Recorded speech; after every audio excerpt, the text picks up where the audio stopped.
Anche tu fai parte di un team sportivo e hai bisogno di un nuovo kit? Crea ora la tua identità insieme a Dinicri Sportswear. Avrai subito un 50% di sconto e il riassortimento a prezzo bloccato. Oltre 300 sono le società che si sono già affidate a noi. E tu cosa aspetti? Contattaci subito al 379 244 8537 o entra su dinicri.com.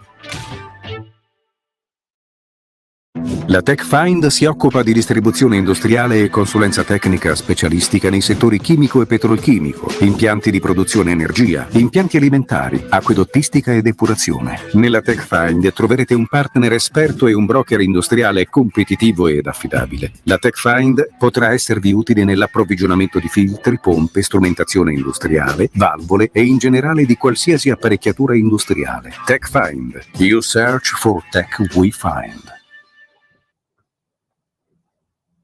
Buonasera a tutti, bentornati in diretta, nuova puntata della domenica di 131, bentrovati a tutti i telespettatori di Teleregione Live al canale 88 del Digitale Terrestre, gli ascoltatori di Radio Calaritana sull'etere e ovviamente a tutti coloro che ci seguono sul web, pagine di 131, Directa Sport e UTG.net. Ciao caro Roberto Pina, da molto effettivamente che non ci vedevamo, va detto.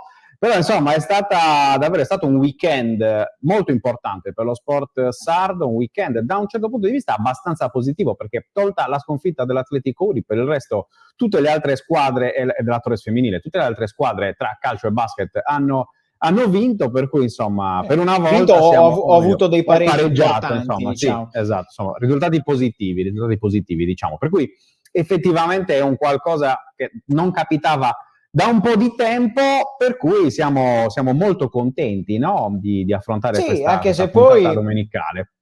Anche se poi abbiamo commentato fino a qualche minuto fa, forse una delle gare più surreali per clima e ambiente, che è stata quel 3-2 della Unipol Domus tra Cagliari e Perugia. Cagliari che torna a vincere dopo oltre 2 mesi. Però ragazzi, che strappo, in città non lo si vedeva davvero da tanto, uno strappo così tra tifoseria e squadra, neanche nel periodo, permettimi di dirlo perché lo abbiamo poi raccontato dal vivo anche in trasferta, neanche nel periodo peggiore che ha portato poi alla retrocessione, cioè perché uno strappo così importante neanche nelle giornate più difficili dell'anno scorso. Sì, assolutamente. Infatti oggi parleremo anche di Serie B. Chi ci segue settimanalmente sa che di solito questo è uno spazio dedicato più a Serie C e Serie D, ma oggi ovviamente visto proprio l'argomento importante del momento del Cagliari, abbiamo deciso di parlare brevemente anche della squadra di Liverani. Iniziamo proprio grazie al nostro Marcello Mura in regia, proprio dalle grafiche come al solito, andando a vedere quelli che sono stati i risultati dell'ultimo turno della 17ª giornata di Serie B. Si è appena conclusa Bari-Modena 4-1 per la squadra di Michele Mignani. Restano, come vedete, da giocare ancora Brescia-Parma e Frosinone-Pisa, 2 gare chiaramente che interessano da un certo punto di vista il Cagliari, perché tolto il Frosinone le altre sono tutte squadre con cui il Cagliari, con la vittoria di oggi, poi andremo a vedere anche la classifica, può ancora giocarsi, sperare nella carta playoff. Andiamo a vedere i risultati: 2-0 del Venezia contro il Cosenza, 3-2 appunto del Cagliari contro il Perugia,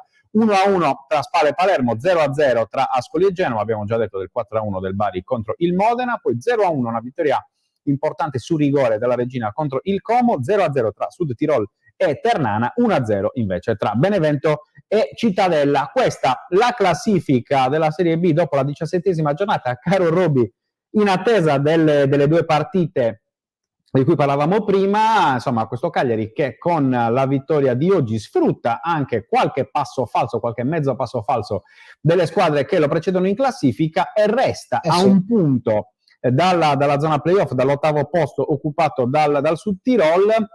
Almeno oggi, diciamo così, guardando unicamente la classifica, il bicchiere deve essere mezzo pieno per questo motivo, perché è aumentata la distanza rispetto alla zona play-out, ma è diminuita quella sulla zona play-off, che ora dista solamente un punto. Sì, e tra l'altro se un tifoso del Cagliari arrivasse da Marte, dove magari ha vissuto negli ultimi 3 anni, sembrerebbe quasi un risultato positivo, anche perché, escluso il Bari, le altre che precedono il Cagliari o hanno pareggiato o hanno perso, e quindi comunque si hanno rallentato la loro corsa nel trenino playoff. e quindi comunque sia sono 3 punti che oggettivamente, per come la si vuole vedere, sono 3 punti che sanno un pochino di ripartenza. Ora bisogna trovare continuità. Bisogna trovare continuità, insomma, chi ci ha seguito nel post partita, come sempre a caldo di Cagliari Perugia con il nostro Matteo Zizzola, abbiamo provato ad analizzare quello che è stato più l'aspetto di campo, l'aspetto anche psicologico, tutte le varie dinamiche della gara di oggi. Abbiamo detto noi, Roby, anche tu l'hai detto prima, una giornata veramente surreale, perché il Cagliari che torna alla vittoria dopo quasi 2 mesi, però allo stesso tempo insomma si ufficializza in qualche modo questa spaccatura con la piazza, fischi, cori proprio personalizzati non solo per il presidente Giulini, che insomma sono oramai una costante già dallo scorso campionato, ma addirittura per Liverani, invitato ad andarsene, cioè, Liverani, ma quando te ne vai? Il coro intonato da tutto lo stadio, cioè quindi curva nord, anche se non c'erano il gruppo della tifoseria organizzata, ma anche dai distinti, dalla curva sud e anche dalla tribuna. Sicuramente è un qualcosa di assolutamente nuovo per la piazza cagliaritana. Abbiamo detto questo prima, però tu eri in sala stampa, tu hai avuto modo di toccare con mano, no? Di saggiare un po' il polso della situazione. Hai parlato sia con Liverani che con la Padula che con Pavoletti, quindi cedo a te lo scettro anche per raccontarci un po' quello che non abbiamo detto prima nella diretta pomeridiana. E poi ci sta a prendersi un attimino di ore e fare un discorso anche a freddo, secondo me, perché come dicevi tu è stata una giornata carica di emozioni, sia in campo un 3-2 pazzo per come è arrivato, no? Cagliari 2-0 pensi che gestisca, invece poi va a pareggiare 2-2, poi cerca in qualche modo anche di far fare il terzo gol al Perugia, invece alla fine arriva la zampata di Pavoletti. In sala stampa ci sono stati animi sicuramente un po' da poker face di Liverani, che ha un po' dribblato, no? questi cori nei suoi confronti, ha detto fa parte del gioco, io ho giocato in tante piazze, ora io voglio dare serenità ai ragazzi. Si è messo un po' da fare da scudo a questo gruppo Fabio Liverani. Io credo comunque sia che per gran parte della partita sia stato anche condizionato, non dico nelle scelte, perché poi lui è un allenatore che va abbastanza dritto nelle sue idee, anche in sala stampa, no? le difende a spalla tratta, però sicuramente è stato condizionato almeno nell'animo, dietro quella scorza di allenatore che non ci pensa. Secondo me ha avuto dei momenti in cui ci ha pensato, è come fatto sta che quando Pavoletti ha segnato lui è entrato in campo, ed era una delle pochissime volte, forse la prima volta, che vedo Liverani, non dico lasciarsi andare perché è entrato in campo passeggiando, però comunque è un simbolo, no? Se l'allenatore che lascia l'area tecnica, quasi come andare al centro del campo, fischiatemi ora, no? Qualcosa del genere. Vedremo come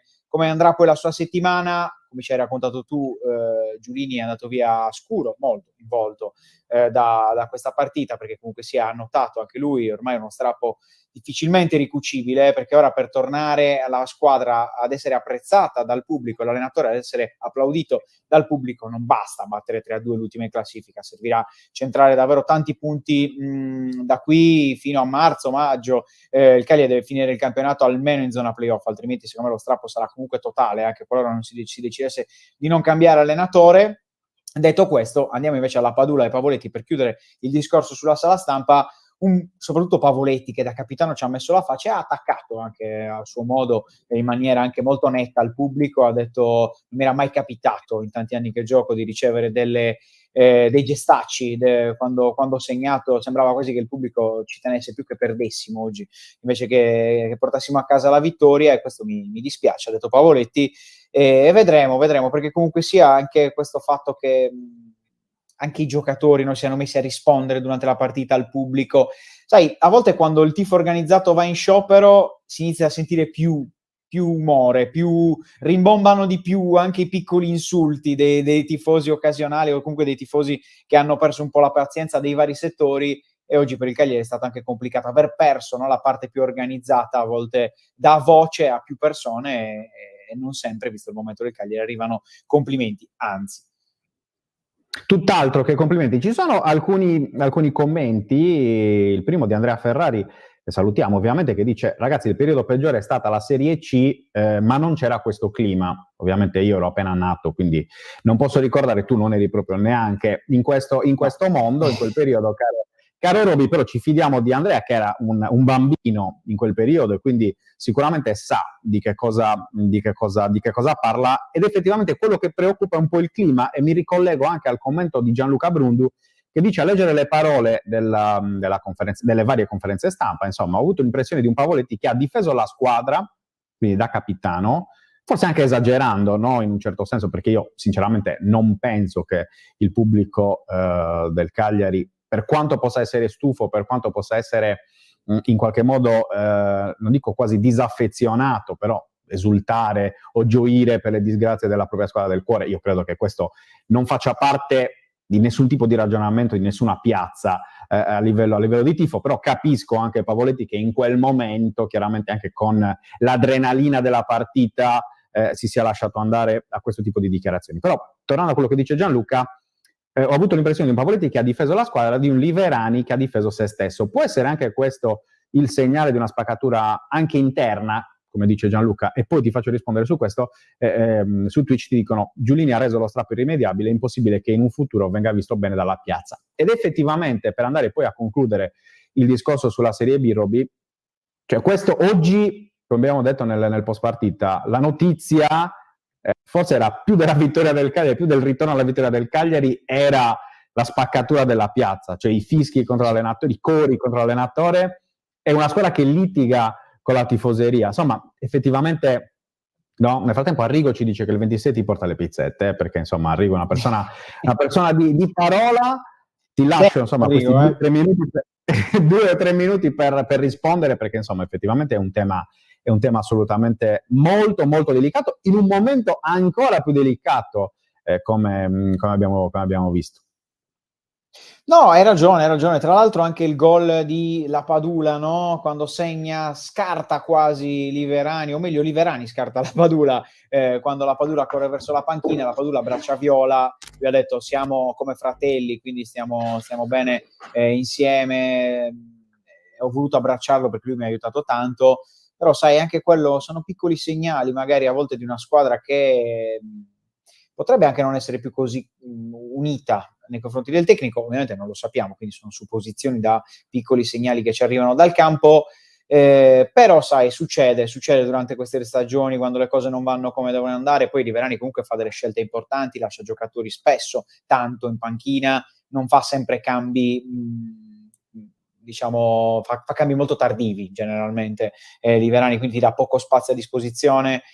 Sono giocatori che magari dentro lo spogliatoio un pochino stanno subendo. Lapadula aveva patito uscire contro la Ternana, oggi si è riscattato con un bel gol, vedremo comunque sia. Io credo che avere un po' di coesione almeno come squadra sarà importante per il Cagliari, e la trasferta di Palermo, che magari può sembrare anche alla portata del Cagliari, capita a fagiolo, come si diceva un tempo. Perché è una squadra molto quadrata al Palermo, tra l'altro in un campo difficilissimo dove andare a giocare, molto caldo, e lì se sei squadra, se hai superato un momento di crisi lo dimostri, altrimenti siamo punti a capo col Cagliari che faticherà a ricostruire una propria identità, detto che oggi non è che abbia avuto una continuità anche a livello psicologico della partita, anzi ha avuto molti alti e bassi. Tutt'altro che continuità proprio a livello psicologico. Detto, come abbiamo già affermato prima, nel frattempo magari vediamo un po' il prossimo turno, la grafica con il prossimo turno, detto che secondo me questo Perugia senza i 2 regali del Cagliari difficilmente sarebbe riuscito ad andare segnato, a segno.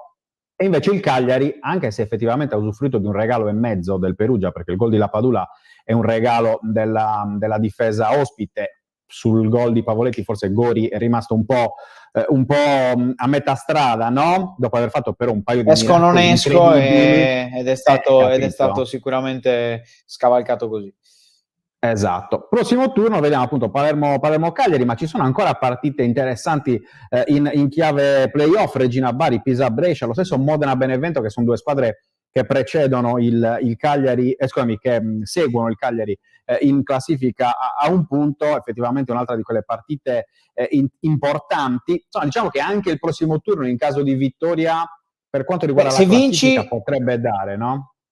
Se vinci vai in zona playoff, perché comunque qualcuna tra Regina, Bari, Pisa, Brescia, cioè qualcuna dovrà fare male, no? C'è Genoa Frosinone, Cosenza Ascoli, una di queste, Cittadella Sud Tirolo, attenzione perché poi Cittadella in casa è una buona squadra, qualcuna dovrà fare male. Se vinci torni in zona playoff, se vinci, per ora bisognerà dare risposte a questo se. Se vinci, hai detto bene, perché poi chiaramente il dubbio resta, visti i risultati del Cagliari. Scendiamo di un gradino, caro Robby, quindi abbandoniamo il tema Serie B, ricordando che domani ne parleremo in maniera approfondita, come sempre, a Cagliari Social Arena, anche per capire se ci saranno poi evoluzioni sulla situazione Liverani. Oggi non dovrebbe succedere niente, sappiamo che di solito Giulini il primo giorno, no, quando ci sono queste situazioni, solitamente passa abbastanza liscio. Il problema sono sempre il lunedì e il martedì, Robby, no? Abbiamo visto anche in passato con Mazzarri e non solo, con Semplici e via dicendo. Semplici era stato confermato domenica, le stesse parole di Giulini, e poi esonerato qualche ora dopo. Esatto. Esatto. Bisogna far passare un'untata, come dicono i campani. Esatto, quindi scendiamo di un gradino e torniamo indietro di un giorno, perché la Serie C ha giocato ieri, quindi un buon pareggio per Torres e Olbia, 2-0 contro capolista e vice capolista, quindi l'Olbia che ha fermato la Reggiana capolista in casa, tra l'altro al Mapei Stadium, quindi insomma anche una situazione particolare da quel punto di vista a livello di campo. E invece la Torres, come ci hai raccontato tu ieri, ha fermato il Gubbio 0-0, una partita molto, molto divertente, senza gol, però effettivamente sì, con tante emozioni. Vediamo un po' anche il cartello con i risultati: 0-0 Reggiana Olbia, 2-1 sia per Rimini Ancona che per questo sorprendente, anche se forse non è neanche più così tanto sorprendente, Pontedera di Max Canzi, no, che passa 2-1 sulla Fermana, 3-2 Lucchese Carrarese, 1-2 Recanatese Virtus Entella, 2-2 pareggio di bassa classifica tra Alessandria e Montevarchi, 0-0 per il San Donato Tavernelle contro l'Imolese, 1-1 per Siena e Fiorenzuola, 1-2 poi la vittoria esterna del Cesena contro la Vispesa. Questa è la classifica del girone B: 36 punti per la Reggiana, 37 per la Reggiana, 36 per il Gubbio, 34 per il Cesena, 33 per Pontedera e Virtus Entella, 32 per Fiorenzuola. Andiamo dalla parte destra della classifica: 21 punti per la Torres, che ha messo insomma qualche punto di sicurezza tra sé e le zone calde, dove invece continua a stare l'Olbia di Chiuzzi, penultima insieme al Montevarchi a quota 14 punti, uno solo in più del San Donato Tavernelle. Però diciamo, Robby, che effettivamente confermiamo quello che abbiamo detto in apertura di puntata, perché insomma questi due pareggi contro due squadre di alta classifica sono davvero due belle prove di maturità per le due squadre sarde. Inizierei ovviamente dalla Torres, visto che tu l'hai seguita. Mandiamo anche gli highlights della gara in sottofondo per raccontare appunto le emozioni del Vanissanna. Ecco, io ho montato gli highlights, come al solito li ho ridotti di un minutino abbondante rispetto al solito filmato che ci manda la Lega Pro.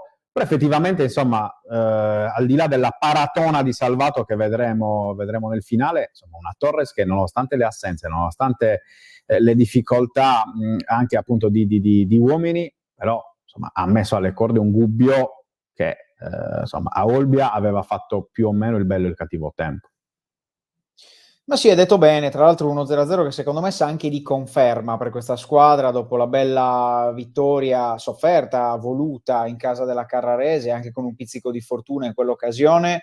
L'1-0 riesce a dargli continuità di risultati con questo 0-0, dove hai creato tanto. Al primo tempo potevi chiudere in vantaggio, non ci sei riuscito, è mancata un po' di precisione. Adesso vediamo anche a questo tiro di Antonelli, solo in area di rigore, ma è mancata anche a Scapini e a Masa, diciamo giocatori più abituati a fare gol. Hai trovato comunque sia una continuità anche di gioco che la Torres non sempre ha avuto. Ha giocato molto bene la Torres palla a terra, ha costruito, ha tentato di fare delle buone azioni, ha anche lasciato un po' di campo al Gubbio, soprattutto a inizio ripresa, perché comunque il Gubbio è una squadra importante, miglior attacco del girone. Quinto risultato senza subire gol, sono invece 2 di fila quelli della Torres e 7 in totale in campionato per Salvato e soci senza prendere gol. È una Torres molto quadrata e ora lo sta dimostrando, anche un pochino più matura rispetto all'inizio stagione.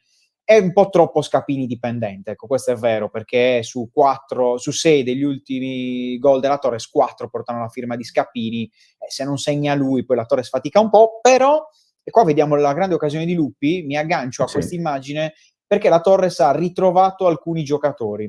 Partiamo da le certezze, quelli che erano già titolari ma che non stavano rendendo come potevano, quindi Lora che sta facendo un campionato secondo me in crescendo, e ora è veramente un giocatore importante per questa Torres, come tutti ci aspettavamo visto il curriculum del calciatore. Poi Salvato, che non è partito bene in campionato, ma questa è una bella parata di piedone, ragazzi, su che Mbakogu, parata. è già almeno 2-3 giornate che Salvato porta dei punti alla Torres. Quando tu hai un portiere che inizia a portarti dei punti, riesci sicuramente, no, a fare bene.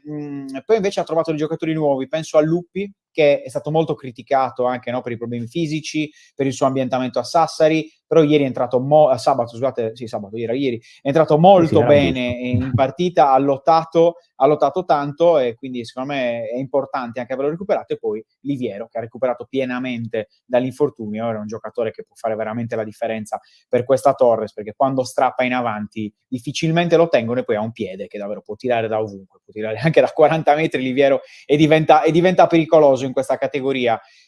Ora la difficoltà principale secondo me per la Torres è iniziare a fare i punti anche contro quelle che stanno dietro, perché a volte la Torres ne ha lasciati troppi in questo girone, a partire dalla gara contro la Fermana, che è uno scontro diretto, no? Se vinci quella ti metti davvero un pochino al sicuro, vai a gennaio, al mercato di gennaio, per ragionare con calma. È vero che prima di Natale ospiterai la Virtus Entella, ma quella è una partita dove puoi giocare anche con un pochino meno di ansia. Invece andare in casa della Fermana sarà importante vincere per Diakité e Soci. Un passaggio su Diakité, che visto che non ho detto nulla di lui parlando dei singoli, è un giocatore che quando sta così in forma come sabato, come già aveva dimostrato a Carrara, io a Carrara nelle pagine ho detto frantuma anche il marmo, perché è impossibile da fermare quando parte in velocità. È un giocatore davvero dirompente per la Serie C.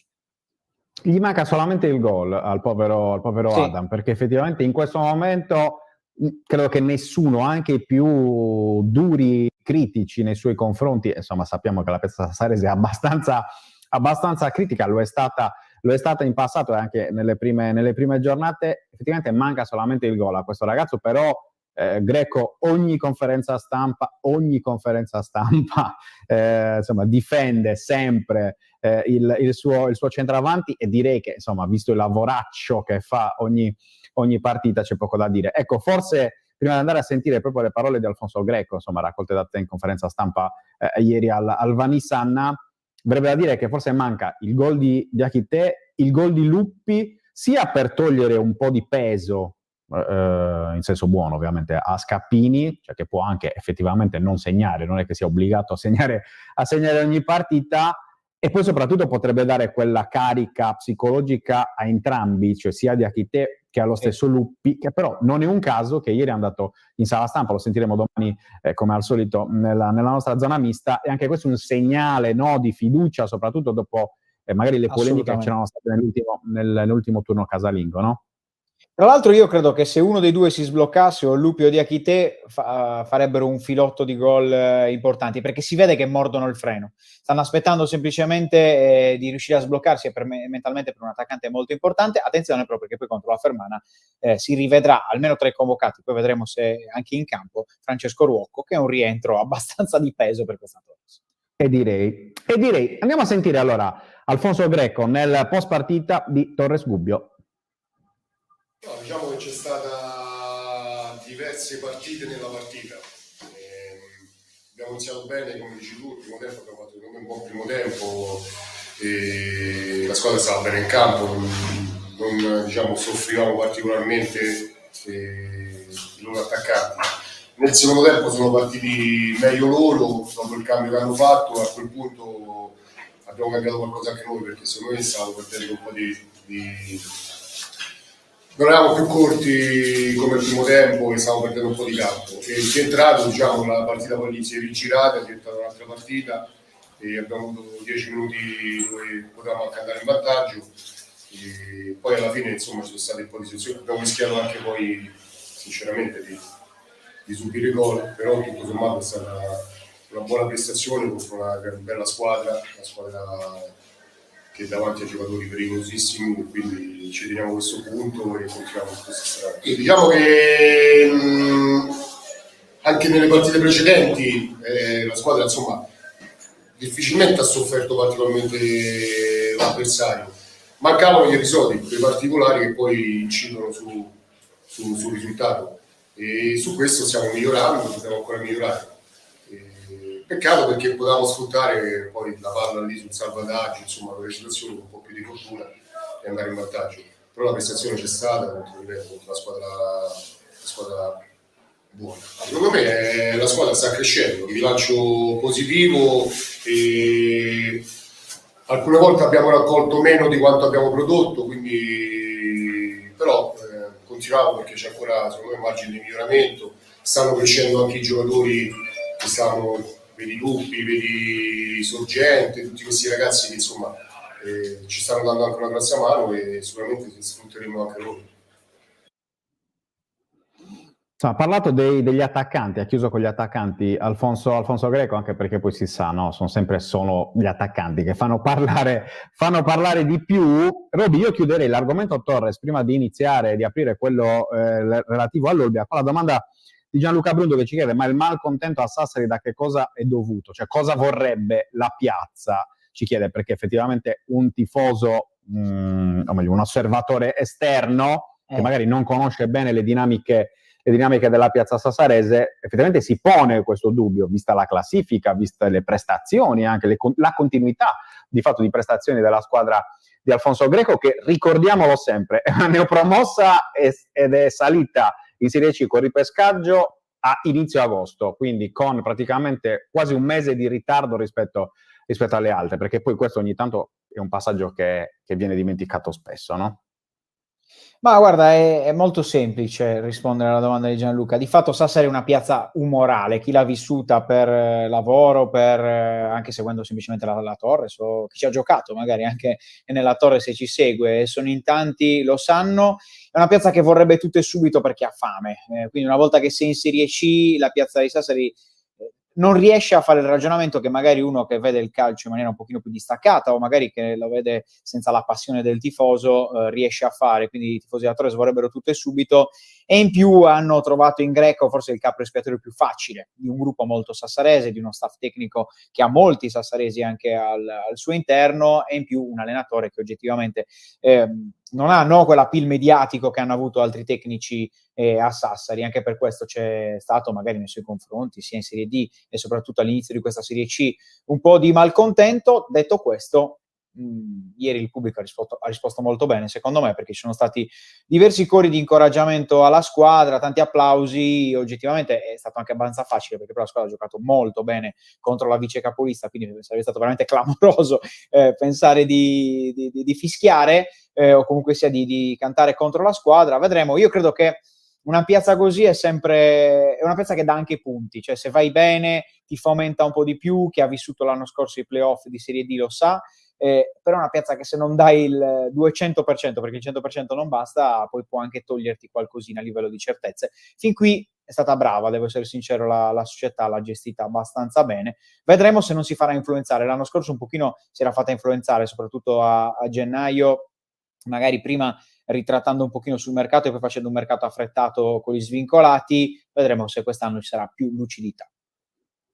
Come dice giustamente Alberto Torres, insomma, come il nostro spettatore dice, non tutta la piazza si lamenta, insomma, perché effettivamente anche questo poi va sempre detto. Roby, chiudiamo la pagina legata alla Torres per aprire quella legata all'Olbia. Dicevamo, se lo 0-0 della Torres in casa contro il Gubbio è un risultato importante, forse lo è ancora di più, o comunque insomma allo stesso livello questo 0-0 dell'Olbia di Roberto Chiuzzi contro la Reggiana in casa della Reggiana. Va detta una cosa, negli ultimi campionati, nell'ultimo campionato soprattutto, l'Olbia aveva giocato molto bene contro la Reggiana, sia in casa al Nespoli che al Giglio, a Reggio Emilia, però era sempre stata beffata più o meno all'ultimo momento, sia in casa che contro che appunto in trasferta. Questa volta invece uno 0-0 come dire solido della squadra di Occhiuzzi, che ha messo in difficoltà la squadra invece di Aimo Diana, che ricordiamo a Sassari aveva vinto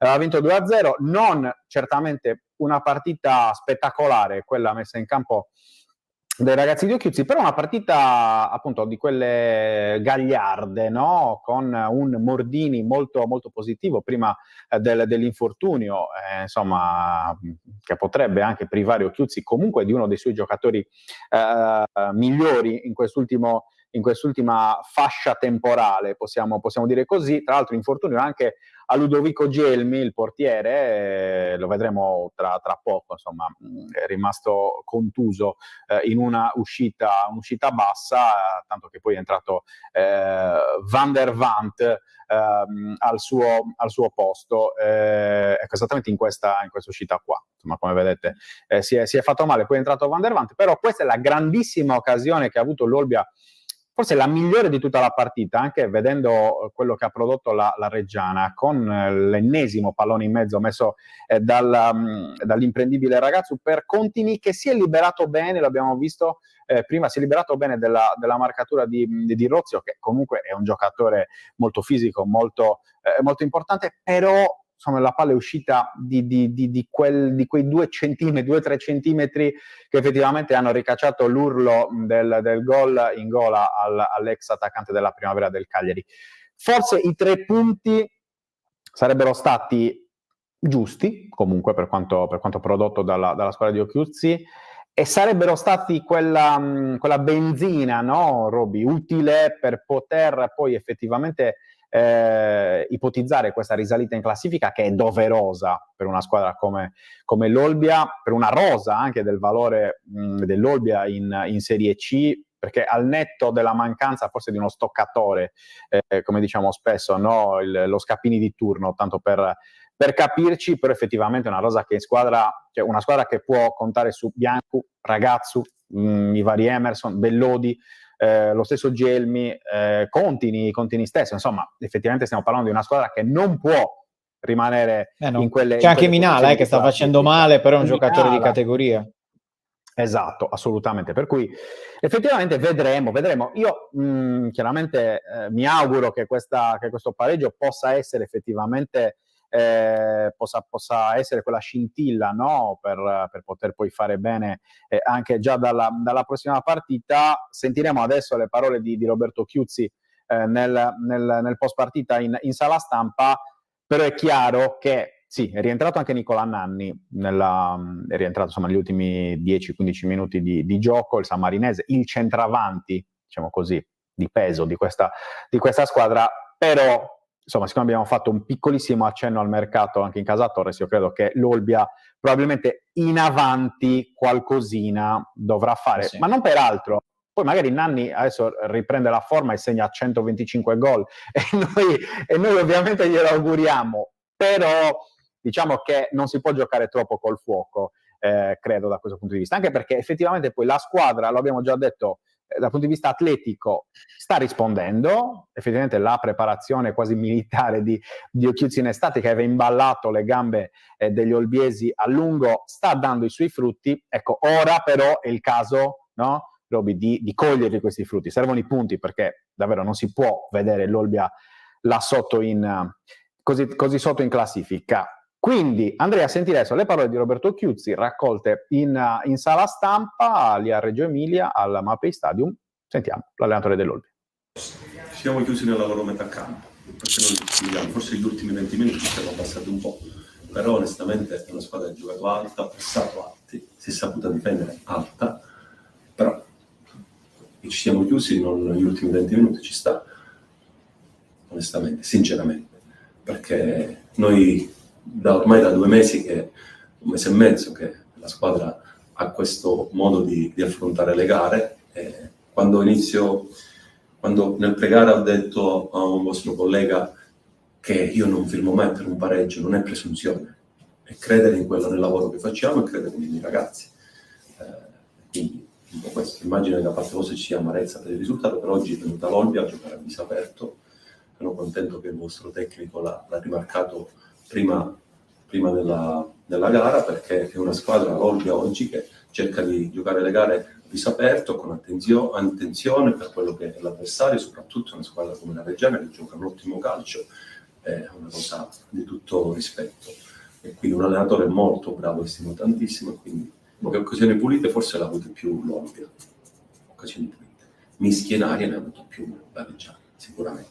Occasioni pulite per me, essere il ragazzo il primo tempo, Contini 2 volte, secondo me quelle sono occasioni pulite.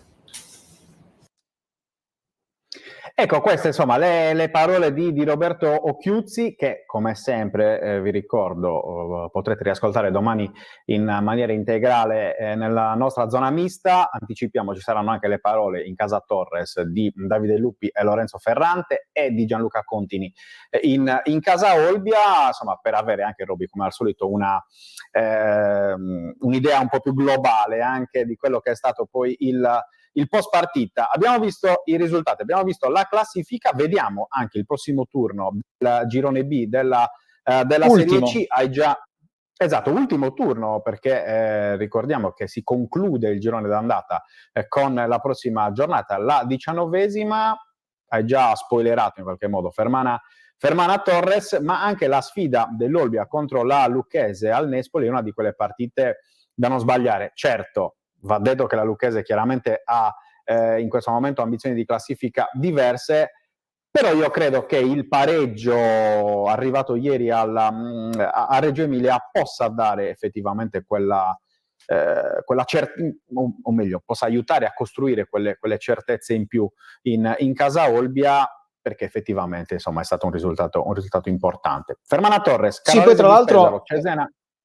Vai. No, tra l'altro volevo dire, guardando proprio il turno, che adesso tu poi ci racconterai nel dettaglio, è un turno, restando in casa Olbia, che un pochino la avvantaggia se riesce a fare il risultato contro la Lucchese, perché sono tante squadre di alta classifica contro squadre di bassa classifica, penso alla Recanatese con l'Ancona, penso all'Imolese con la Reggiana, quindi comunque sia, se riesce a fare punti poi mangiucchi un pochino da chi ti precede in classifica.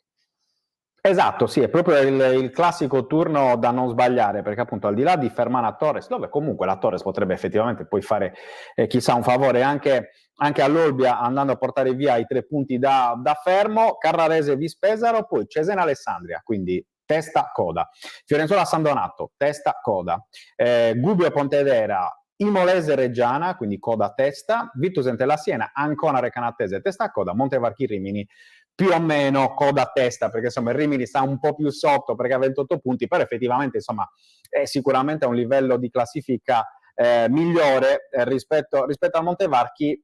Fare risultato pieno contro la Lucchese in casa sarebbe davvero capitale per l'Olbia, avrebbe un'importanza troppo elevata sia dal punto di vista della classifica e poi soprattutto, Roby, proprio dal punto di vista anche del morale, perché questa squadra ha bisogno di entusiasmo, è una squadra che ha vissuto, ricordiamo, solamente 2 vittorie in questo girone d'andata, ed effettivamente fare 2 vittorie, soltanto 2 vittorie, sono numeri che appunto non possono andare bene a una società ambiziosa come l'Olbia. Ricordiamo anche le parole di inizio stagione del presidente Marino, insomma, vogliamo ripeterci nei playoff, insomma, Occhiuzzi è chiamato, no, a una riscossa, lui e il suo gruppo e i suoi ragazzi sono chiamati a una riscossa in questo girone di ritorno, a partire già però dall'ultima giornata di andata. Ti dico, chiudendo il discorso Serie C, l'Olbia adesso dovrà darsi, secondo me, anche un minimo di ridimensionata ovviamente negli obiettivi, perché il campionato si è spaccato, cioè c'è una distanza abissale tra chi cerca di fare i playoff e chi si deve salvare. Praticamente è diviso in 2 tronconi il campionato al momento. Fino al Siena ci si gioca un posto nella gloria, dalla Torres in giù si cerca un posto per evitare di piangere, quindi comunque sia l'Olbia dovrà un pochino mettersi anche l'anima in pace per alcuni mesi, diventare un pochino operaia, avere quello spirito di umiltà che potrebbe aiutare prima a uscire dalla crisi e poi a vedere un pochino come evolverà la situazione in classifica. Poi tanto lo sappiamo, la ricetta è sempre una, bisogna fare i punti, vale dalla Serie A fino alla terza categoria, quindi insomma quello è il filo conduttore di tutto questo discorso. Scendiamo ancora una volta di categoria, andando a parlare di Serie D. Dicevamo, sorride l'Arzachena di Marco Nappi, che coglie un'altra vittoria esterna su un campo difficile come quello di Palma Campania contro appunto la Palmese, un 1-3 importante per i biancoverdi. pareggi comunque di sostanza, sia per il Maddalena in casa contro il Tivoli che per la Costa Orientale Sarda sempre in casa contro il Cassino. Vediamo anche un po' il cartello con i risultati di oggi. Stona forse questo 4-1 dell'Atletico Uri, ma va detto, erano in casa, i ragazzi di Pava erano in casa della capolista Sorrento, che ha necessità di fare punti, anche perché dietro sì è vero che qualcuno sta rallentando, però insomma effettivamente io credo che ci saranno squadre, soprattutto ricordiamo che è aperto il mercato nel calcio dilettantistico, per cui insomma io credo che la Casertana vorrà risalire in fretta. 1-3 quindi la Palmese dell'Arzachena contro la Palmese, 4-1 Sorrento Atletico Uri, 0-0 tra il Maddalena e Tivoli, 1-1 Costa Orientale Sarda Cassino, così come Angri Casertana, 2-0 occhio all'Aprilia di Marco Mariotti che continua a recuperare punti, 2-0 nel derby contro il Pomezia, 2-4 una vittoria importante del Monterotondo contro il Nola, 0-0 tra Portici e Visartena, 1-0 una bella vittoria della Paganese che si prende il secondo posto in classifica contro la Lupa Frascati. Vediamo anche la classifica del girone G di Serie D, 32 punti Sorrento, 28 Paganese, 27 Lupa Frascati, 25 Cassino, 24 per Casertana e Arzachena, 23 per Real Monterotondo, 22 Palmese, 21 Angri, 20 Ilva Maddalena, 17 Pomezia, 16 per Tivoli e Visartena, 15 per Costa Orientale Sarda e Aprilia, 13 per Portici e Atletico Uri, 11 punti per il Nola. Iniziamo, Roby, rapidamente dalla vittoria che diciamo prima, dalla bella vittoria dell'Arzachena 1-3 contro la Palmese, una vittoria che è maturata nel primo tempo, perché insomma in 17 minuti, nei primi 17 minuti, 3 gol per i ragazzi di Marco Nappi, col gol di Fabio Doratiotto al 4° minuto, 14° rigore di Nino Pinna e al 17° di Capitan Danilo Bonacquisti. Poi è arrivato il gol della bandiera per la Palmese con Allegra, ma diciamo grande merito anche per la vittoria va dato a Eugenio Fusco, portiere under dell'Arzachena, ex portiere della Primavera del Cagliari, che ha parato un rigore a Galdean a metà del secondo tempo. Chissà, magari con un gol subito la partita si sarebbe potuta riaprire, e invece la bella parata del portiere biancoverde ha messo il sigillo sulla vittoria esterna dell'Arzachena di Marco Nappi, che andiamo a sentire in sala stampa grazie al contributo come sempre dell'ufficio stampa dell'Arzachena. Ma la mia squadra sinceramente quando gioca a calcio come sta facendo già dall'anno scorso mettiamo in difficoltà parecchie squadre. Oggi devo dire veramente che mi hanno entusiasmato anche a me, perché mi hanno anche sorpreso, perché venire qui a Palmi, conoscendo anche la forza della Palmese, ha fatto anche dei nuovi acquisti, è una squadra competitiva che può dire veramente la sua quest'anno in questo campionato. Però oggi abbiamo dimostrato di essere veramente, come ho sempre detto, una grande squadra. Abbiamo tenuto il pallino per tutto il primo tempo, abbiamo fatto 3 gol, uno più bello dell'altro, e abbiamo portato a casa una vittoria meritata che ci dà veramente grande euforia, perché se penso alla partita di domenica scorsa con la Priglia mi viene male, perché una squadra come noi non può concedere un primo tempo come l'abbiamo concesso l'anno scorso. Non si può concedere non si può concedere il primo tempo come domenica scorsa. Anche Marco Nappi lo sentiremo domani in zona mista in formato integrale. Restiamo in Gallura come sempre parlando di Ilva Maddalena, uno 0-0 interno insomma importante che dà continuità di risultati alla squadra di Aldo Gardini contro il Tivoli. Sono 20 i punti finora raccolti dalla squadra del tecnico di Maccarese, neopromossa in Serie D, ricordiamolo, una partita insomma con non tantissime emozioni, va detto, ma insomma giocare a moneta non è mai semplice, credo che tutti oramai stiano imparando un po' la legge del Salvatore Zicchina. Queste le parole di Aldo Gardini nel post partita. Abbiamo mosso la classifica, siamo arrivati a 20, traguardo prefissato ad inizio stagione di provare a girare dopo le 17 partite a 20 punti. Siamo in anticipo di 2 giornate, perciò non posso essere assolutamente contento di come si sta comportando e di quello che sta facendo la squadra. Mancano ancora 2 partite e ci andremo a giocare come abbiamo sempre fatto, tipo oggi, e speriamo di riuscire a portare a casa una vittoria. Però come ho sempre detto, l'importante, specialmente quest'anno, è portare a casa un risultato positivo, perché può darsi qualche squadra sotto accorcia, però prendi un punto, sono sempre una sotto. Poi quelle sopra, quelle 3-4 reagiranno per conto loro, ma poi c'è il periodo positivo e il periodo negativo per tutti, ma noi fino ad oggi penso siamo una squadra molto molto equilibrata e sono veramente contento. Io penso che... Ecco Roby, no, la politica dei piccoli passi di Aldo Gardini, un punto per volta, però sta pagando, classifica alla mano, risultati alla mano questa politica. In casa Ilva Maddalena, scendiamo verso la costa orientale della Sardegna, quindi appunto costa orientale sarda, che ferma il Cassino a Isarrana Satertenia. Vediamo anche le immagini del buon pareggio dei ragazzi di Francesco Loi, oggi squalificato, quindi sostituito in panchina da Antonio Carta. Alcuni nuovi innesti arrivati negli ultimi giorni in casa Costa Orientale Sarda sono entrati anche oggi nella partita. Un Cassino che ha impattato bene l'incontro, sono state degli ospiti le prime occasioni, però poi praticamente sulla prima vera occasione la Costa Orientale Sarda trova il vantaggio con il gol del giovane Lorenzo Cogotti, che poi è dovuto anche uscire per infortunio. Sembrava che insomma fosse l'ennesimo preludio alla vittoria,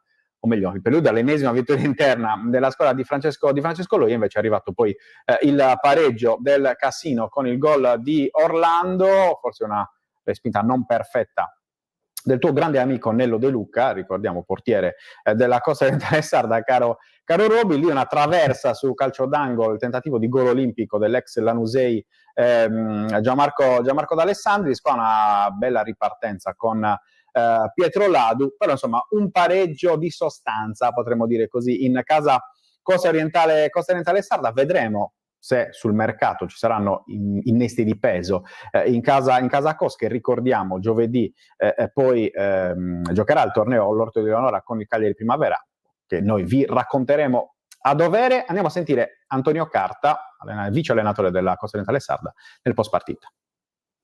Punto secondo me più che guadagnato, non parlo di punti persi perché credo che di fronte avevamo una squadra importante, era la terza, quarta forza del campionato, per cui sapevamo bene che l'avversario che avevamo di fronte era un avversario di quelli tosti. Poi pure tradizionalmente con noi ha sempre fatto delle belle partite, quindi non ci siamo illusi quando siamo andati in vantaggio. Non ci siamo disperati quando abbiamo preso il gol del pareggio, sapevamo che poi alla fine una partita così equilibrata si poteva decidere soltanto con un episodio. Abbiamo cercato di tirarlo alla nostra parte, l'episodio che a mio avviso c'è pure stato sul cross di De Montis, dove sia Nurki che Ganzerli non sono riusciti per un'inezia a deviare la palla. Probabilmente era l'episodio che avrebbe potuto sbloccare a nostro favore la gara, però... Ecco Roby, hai visto che fine statista che il buon Carta, che si ricordava tutti i precedenti col Cassino, cioè lui Cassino Cos era facile la prima volta che si incontravano. esatto. È un po' strano fare... Esatto, no, più che altro il soffio del buon Antonio Carta stavolta non è servito a far entrare la palla sul cross di De Montis, quindi né Ganzelli né Nurki sono riusciti a toccare il pallone poi in rete. Roby, siamo in chiusura, abbiamo detto del 4-1 dell'Atletico Uri in trasferta contro il Sorrento. Vi rimandiamo a domani a zona mista anche per gli highlights. Ricordiamo che in casa Dinamo è stato un bel weekend, perché ieri la Dinamo maschile di Piero Bucchi ha vinto 79-82 contro Tortona, mentre oggi quella femminile di Antonello Restivo ha vinto 91-64 contro Crema. Sconfitta brutta 5-0 in trasferta della Torres femminile contro il Brescia.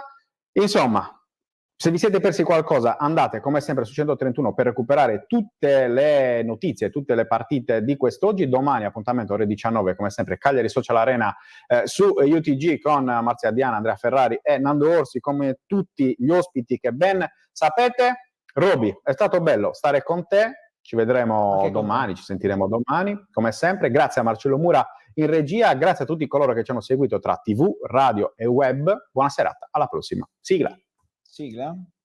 La TechFind si occupa di distribuzione industriale e consulenza tecnica specialistica nei settori chimico e petrolchimico, impianti di produzione energia, impianti alimentari, acquedottistica e depurazione. Nella TechFind troverete un partner esperto e un broker industriale competitivo ed affidabile. La TechFind potrà esservi utile nell'approvvigionamento di filtri, pompe, strumentazione industriale, valvole e in generale di qualsiasi apparecchiatura industriale. TechFind. You search for tech we find. Anche tu fai parte di un team sportivo e hai bisogno di un nuovo kit? Crea ora la tua identità insieme a Dimitri Sportswear. Avrai subito un 50% di sconto e il riassortimento a prezzo bloccato. Oltre 300 sono le società che si sono già affidate a noi. E tu cosa aspetti? Contattaci subito al 379 244 8537 o entra su dimitri.com.